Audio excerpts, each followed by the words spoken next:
Hello, this is an economic news summary. I am Timi Tokwe Bonley. The National Directorate of Employment in Kano State has launched skills acquisition training for 2,896 women and youths. The office said the training was part of a nationwide program initiated by the federal government to create 76,400 jobs.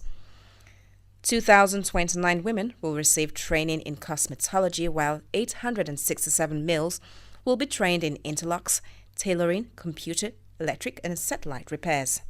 Meanwhile, the state is discussing with a delegation of investors from Egypt on a meat processing project. The government of Japan has released $2.5 million for the rehabilitation of victims of the Boko Haram insurgency in Borno, Yobe and Adamawa. The ambassador of Japan to Nigeria, Sadanobu Kusaoke, said that his country will support efforts of the Nigerian government at restoring stability and livelihoods for the communities in the northeast region.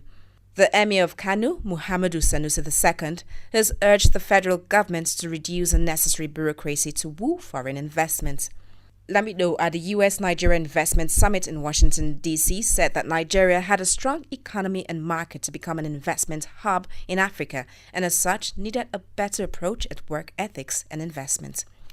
The Office of Technical Assistance of the United States Department of Treasury has commended the Nigeria Deposit Insurance Corporation on the establishment of a world-class academy that serves as a reference point for capacity building on deposit insurance system for the African continent. The regional advisor of the U.S. Treasury, Mr. Philip Morris, said the corporation's reputation in the international community was acknowledged and many African countries counted on the academy for the capacity building of members of their staff.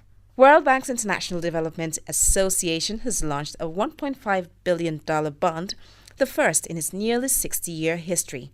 Investors around the globe seized the opportunity to invest in the bond.